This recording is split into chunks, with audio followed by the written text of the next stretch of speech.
Olá, turma, boa tarde. Na nossa aula de recuperação de história, vamos falar sobre as bandeiras e mineração. Então, os portugueses, eles, após um século aí de invasão ao nosso Brasil, eles só tinham de início o conhecimento somente das extremidades do Brasil. Por quê? Porque eles sempre chegavam pelo mar, né? Então, eles não tinham esse conhecimento do interior de dentro do Brasil. Então, o que eles decidiram? Fazer invasões, certo? A interior do Brasil, e essas invasões foram caracterizadas como expedições de entradas e bandeiras. Temos aí a definição de cada um aqui no quadro, certo? Temos as bandeiras, que eram o quê?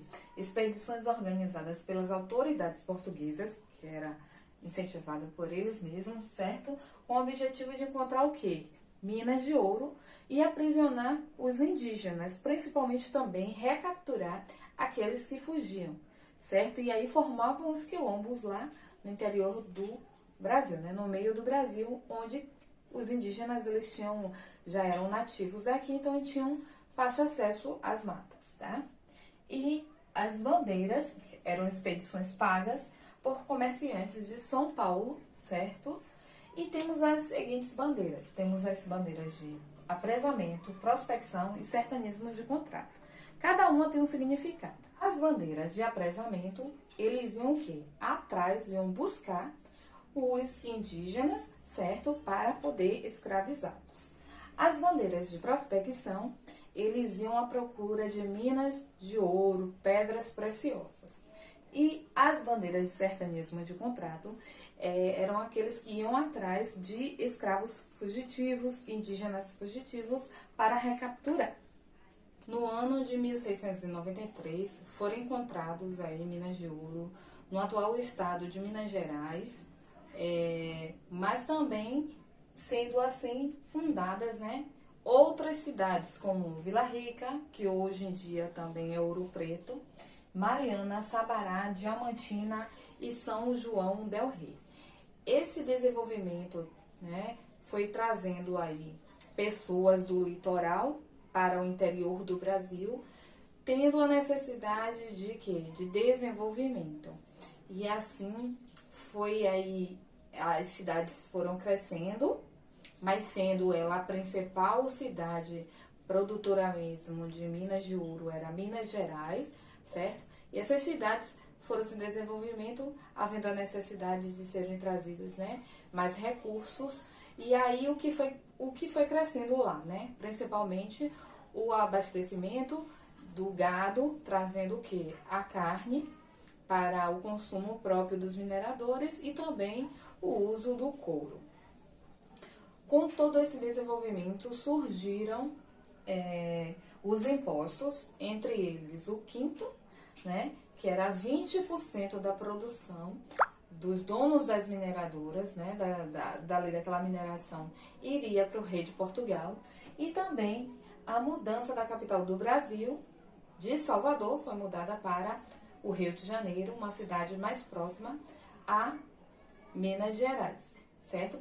Para controlar aí tanto esses impostos como o desenvolvimento financeiro também.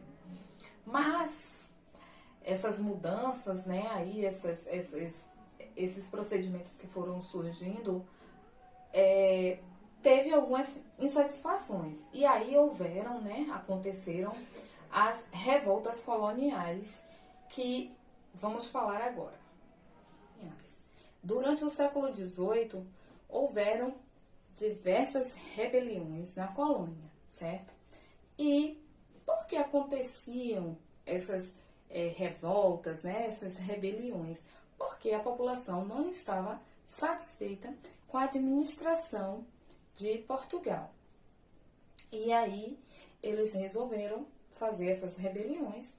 Muitas delas, né, as principais, aconteceram em Minas Gerais, que era o centro econômico, mas também houve uma que aconteceu em Salvador, que era a antiga capital da colônia. Então, temos aqui elas, né, que foi a Guerra dos Emboabas, temos a Revolta de Vila Rica, temos a Conjuração Mineira e a Conjuração Baiana. Vamos falar sobre cada uma delas. Começamos com a Guerra dos Emboabas. Essa guerra aconteceu entre o ano de 1707 e 1709, certo? Em busca de direitos de exploração de uma mina de ouro em Minas Gerais. E aí, o que foi que aconteceu, né? O que foi que causou essa guerra? Foi a disputa entre paulistas, né? E um grupo de portugueses e imigrantes do Brasil. Então, os paulistas, eles exigiam exclusividade na exploração dessa mina. E aí houve este conflito entre o outro grupo, que era o de portugueses e imigrantes daqui do Brasil mesmo. Mas aí o governador do Rio de Janeiro interviu aí nessa guerra. Os paulistas, eles saíram sem obter sucesso, né? Não tiveram privilégios, mas, porém, futuramente eles descobriram outras jazidas de ouro e aí conseguiram explorar, tá?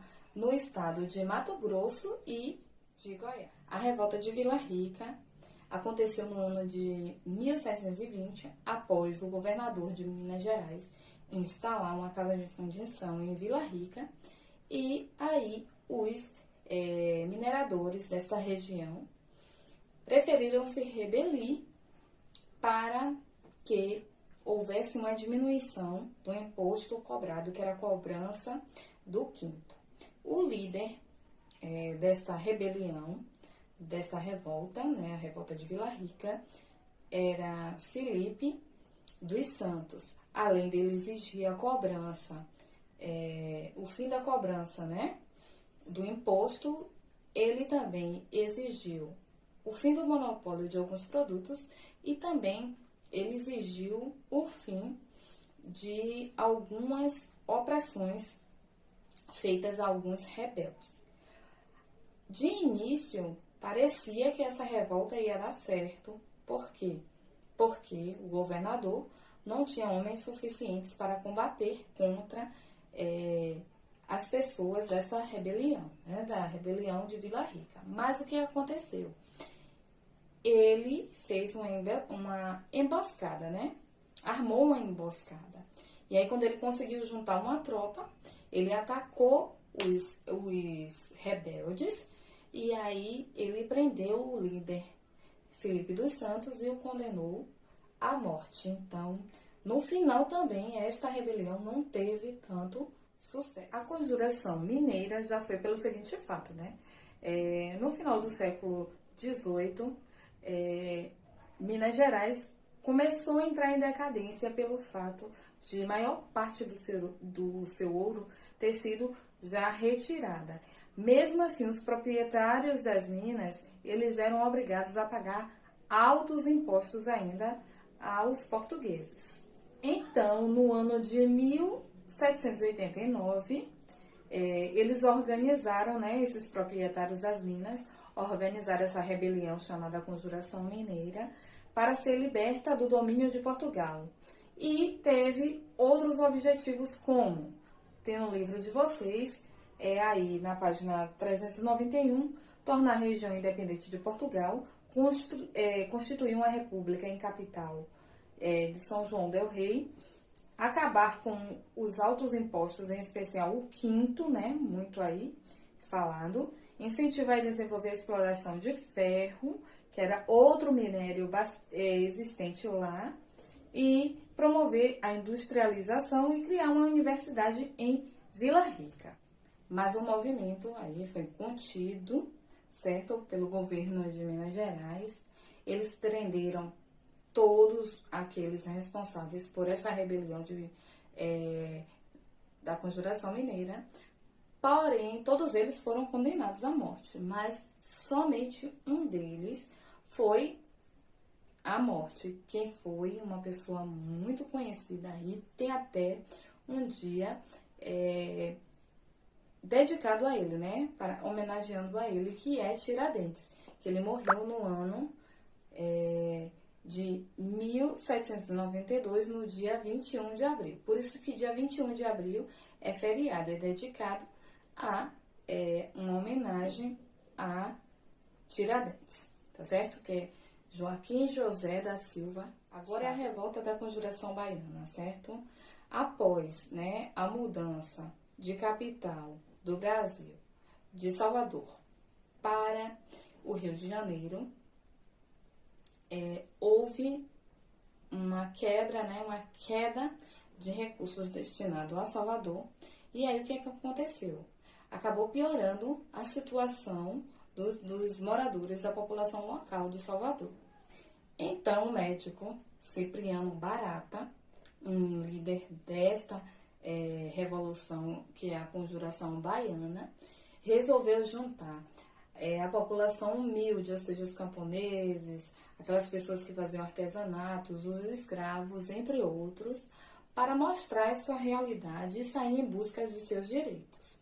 E aí o que aconteceu novamente, esta conjuração não teve sucesso, levando à morte aquelas pessoas mais humildes e aqueles que eram bem-sucedidos ficaram livres pela coroa portuguesa, né? A coroa portuguesa deram liberdade a todos eles, menos as pessoas que realmente necessitavam.